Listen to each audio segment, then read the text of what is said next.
Yesu ashimwe bakunzi bakundwa ba Angels cyane nongeye kubasubiza mbifuriza amahoro y'Imana imbaraga z'Umwuka Wera Uwiteka abane namwe kandi Uwiteka akomeze abarinda. Uyu munsi rero naje muri kwizine nagira ngo tuganire ku murongo uri mu gitabo cy'Intangiriro igice cya mbere umurongo wa 29. Reka nzane Bibiliya kuko nibagiwe Ikinyarwanda ho gatoya nkivuga nabi koko nkivuga nabi bitagari bagiwe hari ibintu nibagiwe uko byitwa sinzi impamvu ururimi rw'Ikinyarwanda rwagiko rwaragiye njya mbona abandi bavandimwe bakivuga neza ntabwo nzi ibyambayeho ntabwo nzi impamvu ariko nibutse ko hari n'igihe nasomaga Bibiliya yanjye mu Kinyarwanda nkayisoma pe singira icyo numva nsome ijambo riri mu Ntangiriro igice cya mbere umurongo wa 29. Ahangaha mu izina ry'umwana wacu Yesu Kristo ndasoma iri jambo ry'agakiza, iri jambo ritubera ridukumuriza, iri jambo ritubera umugati iyo dushonje, iri jambo ritubera amazi yo kunywa iyo dufite inyota, iri jambo ritubera akabando iyo tudashoboye kugenda turigenderaho rikadukomeza. Iri jambo ni ijambo ryahumetswe n'Umwuka Wera. Imana yacu ihabwa icyubahiro. Kandi Imana irababwira iti dore mbahaye ibimera. Haleluya. Kandi Imana irababwira iti dore mbahaye ibimera byose byera imbuto biri mu isi yose, n'igiti cyose gifite imbuto ziri mu tubuto twacyo bizaba ibyo kurya byanyu. Haleluya. Ahangaha honyine niho nshaka gusoma babwira ngo Imana igira imbabazi, Imana igira neza, Imana yaduhaye byose, biduhana urukundo, ibiduha yizeye isi neza yuko abana bayo tuzayumvira tutazabyangiza kandi natwe tutaziyangiza. Aha nateguye uyu munsi nateguye umuti wa wundi utuma parasite za nzoka zirya abana mu nda. Uziko abana bacu birirwa intoki ibintu byose bigwa hasi bagashira mu kanwa, natwe hari igihe tugira gutya tukagura imbuto tukazirya tutazogeje. Utajya ubikora utarabikora tukagenda tukagura imbuto cyangwa tukanazoza nabi, parasite zikaza zikajya mu nda yacu zikaturya zikadutera n'izindi ndwara nyinshi. Hari abantu ushobora kubireba, hari abantu bafite parasite zabuzuye mu mubiri hose, ziriya twita inzoka zabuzuye mu mubiri hose ku buryo usanga niyapfuye bamukora autopsy bagasanga mu mutwe we harimo parasite, mu mutima, mu hantu hose zaragiye zarubatsemo. Imana niyo yari yaduteguriye ibiribwa tuzajya tunywa, ibyo tuzajya dutegura kugira ngo abana bacu bakure badafite izo parasite mu nda. Aha izi ni pipa. Hano muri Espanye babyita pipa. Reka nze mbishyizeho mbicuritse kugira ngo mushe kubisoma, sinzi niba gutya mwabisoma. Pipa ni imbuto za zindi ziba ziri mu gihaza. Za mbuto zo mu gihaza. Reka nze mwereke uko ziba zimeze. Za mbuto zo mu gihaza. Za zindi abantu benshi izi mbuto zo mu gihaza ziraryoshe cyane. Abantu benshi urabibona imbuto zo mu gihaza, abantu benshi barazita, baragenda bakagura igihaza gutya bakazivanamo bakazita. Izi mbuto rero nizo turi bukoresha kubera ko zifite umuti wica inzoka zo mu nda, wica za mikrobe ziba ziri mu nda y'umuntu. Ikindi kandi hano hari igipapayi najya kugura igipapayi. Murabona igipapayi gifite mu imbere utubuto. Utu tubuto Imana yari yaraduteguye kugira ngo tujye tuturya. Utu tubuto dufite umuti wica mikrobe zo mu nda. Uyu ni umuti ugenda ukadesinfecta mu nda za parasite zose zaba zirimo zigapfa. n'amagi yazo urabona n'igishushanyo zifite, urabona ko hari tumwe tuba turi umweru. Nasanze kandi amababi y'imbuto nyinshi ibishushanyo bifite biba bifite aho bihuriye n'akamaro. N'imbuto nyinshi igishushanyo zifite ziba zifite icyo zihuriye n'akamaro kajyanye n'umubiri w'umuntu. Imana ihabwa icyubahiro. Izi mbuto rero nizo turi bukoreshe kugira ngo dukoreshe ikinyobwa cyacu, dukore ikinyobwa cyacu. Icyo kinyobwa umuntu anywa kikica parasite. Turakoresha na aye nge nyibika mu mavuta ya olive, nkayibika ariko nkayibikana na romero. Romero ni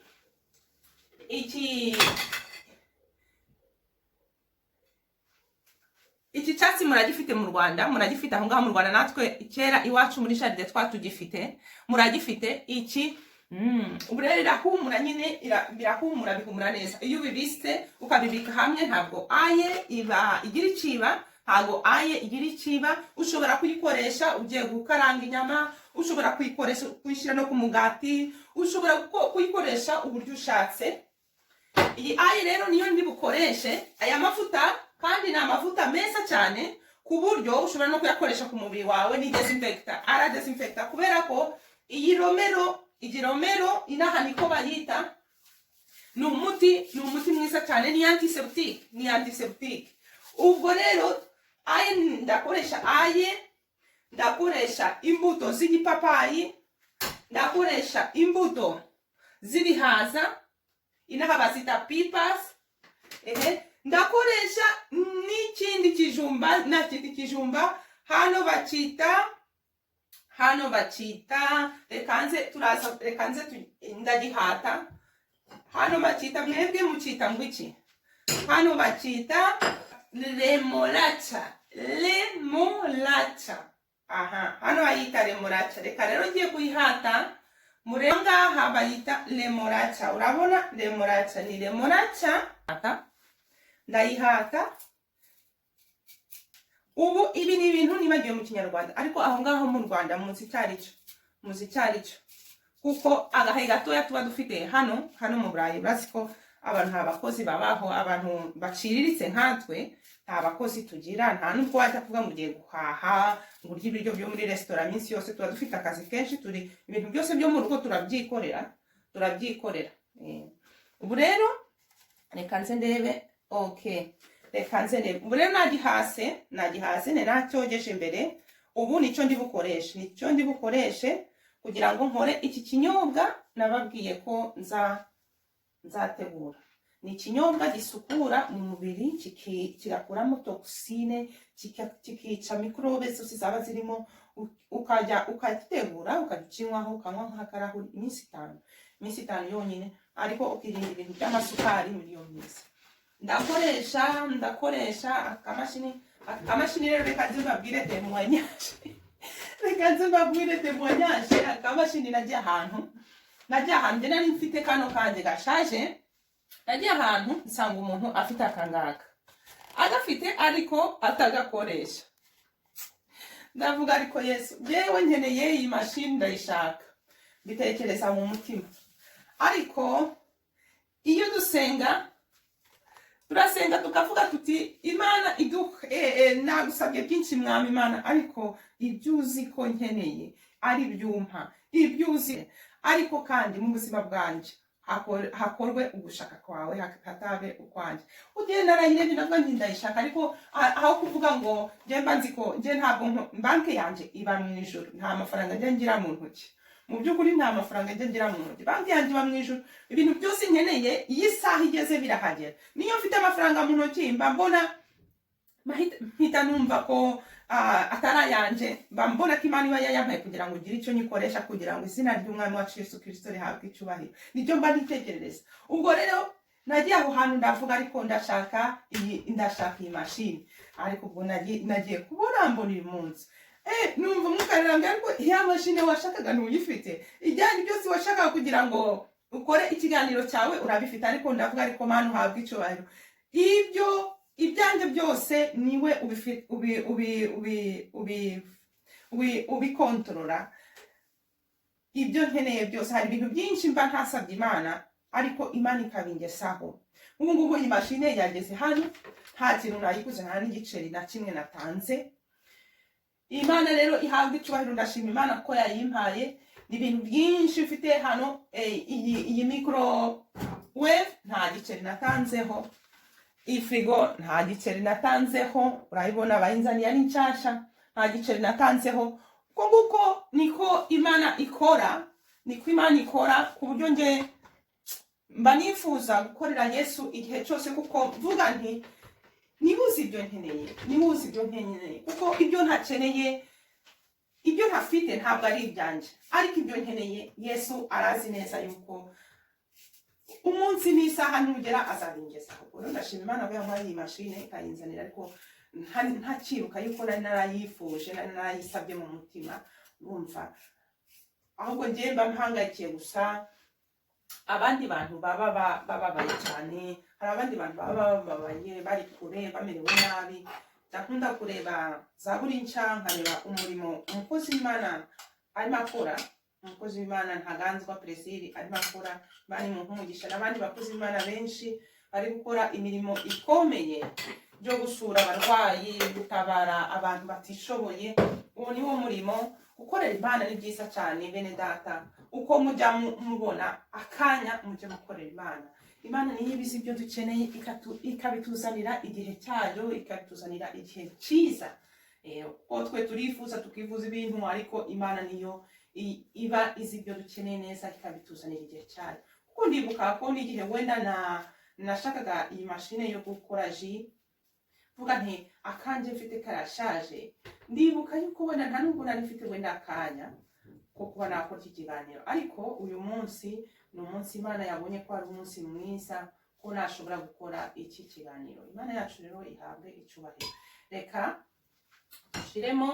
dushiremo ubu nashyizemo iyi remoraca, ngiye gushyiramo pome. Ngiye gushyiramo pome kuko hano hari abana, kugira ngo abana bashobore kuyinywa, ariko urabona yuko ngiye gushyiramo iyi pome. Ntabwo ndayikuraho igishishwa cy'inyuma, kuko ibi byose Imana yabiremye igira ngo bitugirire akamaro umubiri wacu.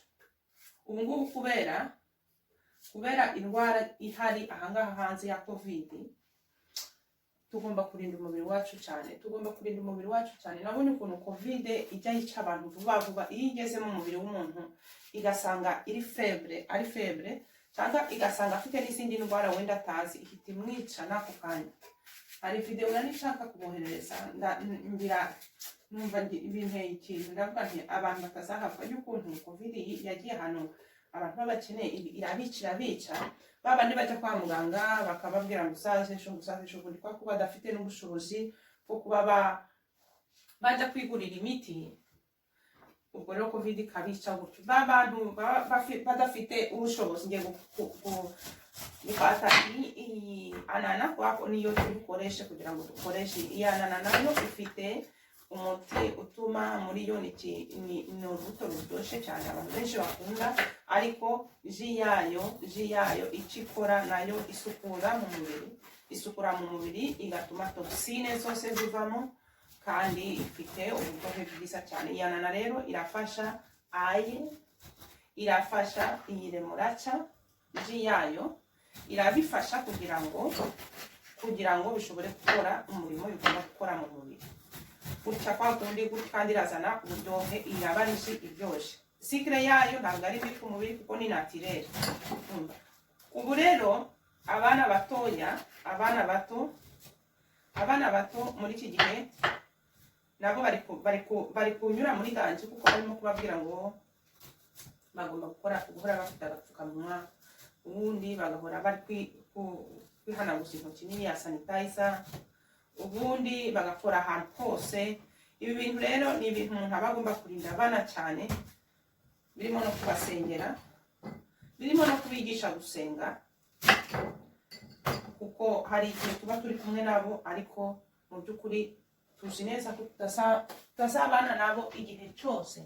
Niyo mpamvu tugomba kubigisha gusenga no kwisengera. Ntabwo twavuga ngo abana ngo turabasengera igihe cyose. nabo bagomba kumenya kwisengera, nabo bagomba kwisengera.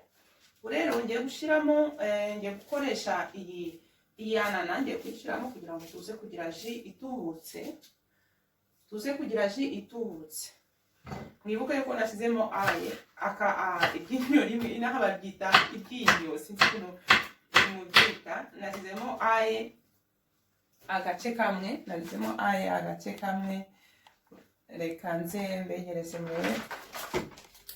Nashyizemo aye agace kamwe, ubu ngiye kongera nshyiremo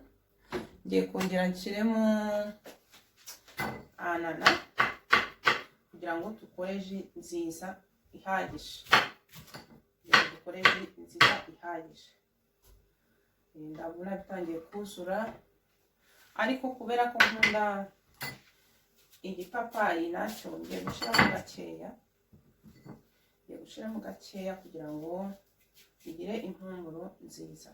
Izi mbuto z'igipapayi ntimujye muzita, ntukajye muzita. Uko abakera binaha babikoreshaga, bajyaga babara utubuto 12, kamwe, 2, 3 kugeza kuri 12 nijoro, bakaduha abana bakatunywa, bakatumira bunguri n'amazi. Ubwo tukagenda tukica za mikorobe zose zagemura, kuko niyo turiye wumva ko tufite nk'akantu kameze nk'urusenda. Ubu rero ngiye gukoresha iyi ngiyi igipapayi, ngiye gushyiramo gake kuko nakiguze, ndabona kitarakura neza, kigeze mu gihe cyacu cyo kuribwa, ariko aka gace nshobora kugakoresha nta kibazo, kuko niji ntabwo ari kukirya cyonyine, ngiye kugakoresha. Ubundi turebe ikindi gisigaye ndi bukoreshe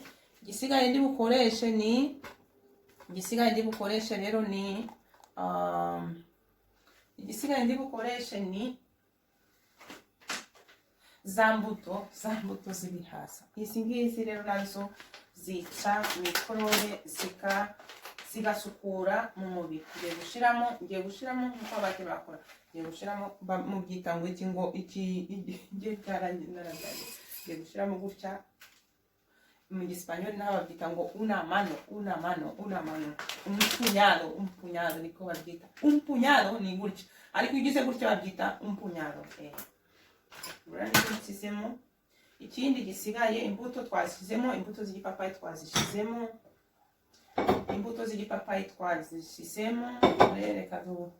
Reka dusukureho gatoya, ntabwo nkunda gukorera ahantu huzuye ibintu bimeze gutya. Reka dusukureho. Hari ibihugu ibi bishishwa nka Amerika du Sud, ibi bishishwa babikoramo icyayi, ukabibiza, havamo icyayi cyiza cyane, icyayi cy'inanasi. Ukabibiza, wamara kubibiza wabona bimeze neza, bisukuye, biri mu gihe cyacu. Nkunda gikora, urabibiza, amazi yacu nanjyo atuma abantu babyuka mu gitondo, umuntu akabyuka yabyimbyinda. Ibyo biragufasha kugira ngo ukinywe hanyuma kigusukure, kandi n'abamama bashaka kunanuka, n'abakobwa bashaka kunanuka, birafasha. Ibi bifasha kugira ngo umuntu ananuke, bikuramo amagerese, biragufasha kugira ngo ufite amagerese. Ubu rero nari natekereje gushyiramo iyi ngiyi bayita ni pera. Hano mu gisipanyoli bayita pera, mu kinyarwanda bayitaga, ntabwo ngiye uko babyitaga, kuko bayita wayaba, niko yitwa, ni uko bayita. Muzakiriho amazina uko mubyita ubu ngubu. Nabonye ubwo mu Rwanda hari imbuto nyinshi cyane mbere zitari zihari. Muzakiriho amazina yikwabye, nabitekereje gushyiramo, ariko ndabona ari byinshi cyane. Reka nze rero nshyiremo amazi, hanyuma turebe uko ji yacu iri bumere, kugeza ku gice 500 ml. Turebe uko birafashe. Rero tugiye gukora iyi ji yacu. Iyi ji mwibuke ko nashyizemo aye ntabwo abana benshi bayikunda, ariko kubera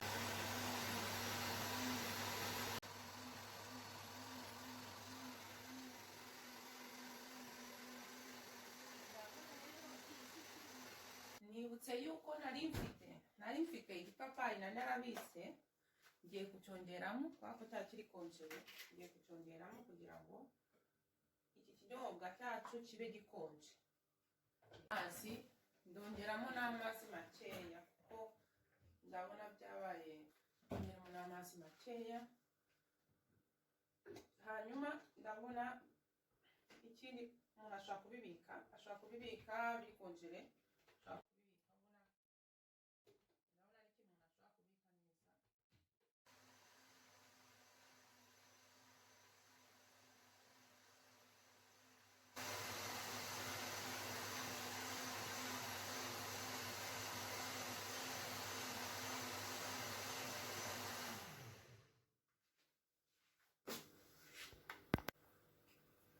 Ubu rero ji yacu yarangiye. Uburyohe bwayo ari bwiza. Turebe ukuntu imeze, turebe niba abana bato bari buyikunde. Ji yacu yarangiye, urabona ko ifite ibara ryiza. Reka turebe uko imeze. Ngiye kuyinywa numve ukuntu imeze. Hano hari abana batoya, hari abantu bakuru. Ni umuti mwiza cyane kandi iduha intungamubiri nyinshi cyane. No muri kino gihe cya covid, igihe abantu benshi barafungiranye mu nzu, ntibasohoka, ntibashobora gukora siporo, abandi bafite stress nyinshi cyane kubera imirimo yabo ihagaze. Ibintu nk'ibi rero biradufasha cyane kugira ngo dushobore gukomeza kurinda umubiri wacu, kuko ijambo ry'Imana riravuga ngo uyu mubiri wacu ni temple y'umwuka wera. Niyo mpamvu tugomba kuwurinda, tukawurinda nk'umurimo Imana yaduhaye, ntituwangize kandi ntituwangirishe ibiyobyabwenge n'imirimo mibi idakwanye no gushaka kw'Imana. Reka rero numve iyi ji uko imeze. Nizere ko abo mu rugo nibasa bari bikunda.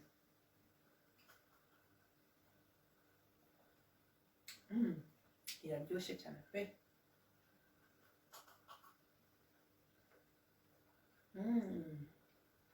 Ifite ikintu nyine kinyibutsa amata y'ikivuguto.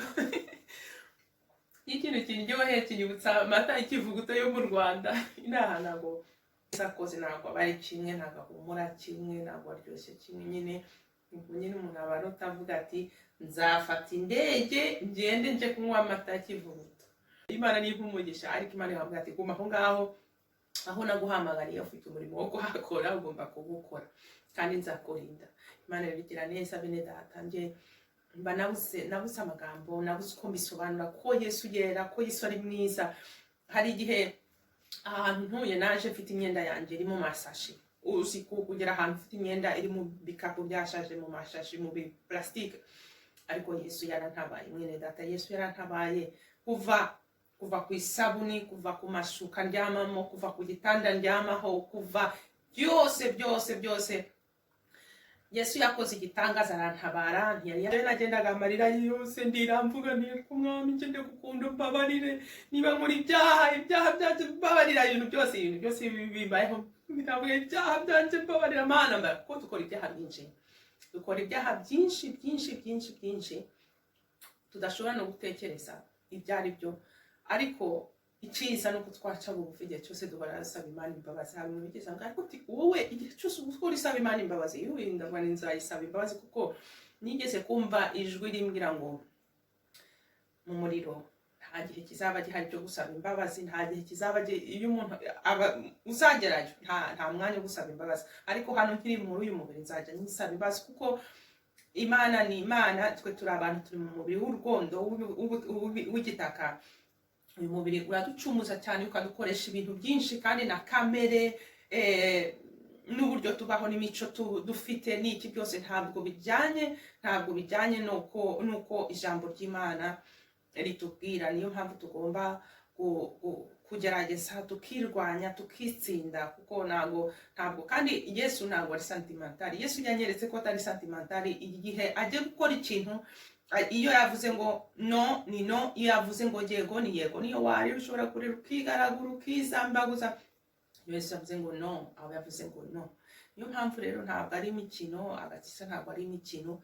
Tujye tugerageza twikubita agashi twikubita kandi ariko dukomeze uru rugendo ko kandi dukomeze dusengerane igihe gisigaye ni gitoya.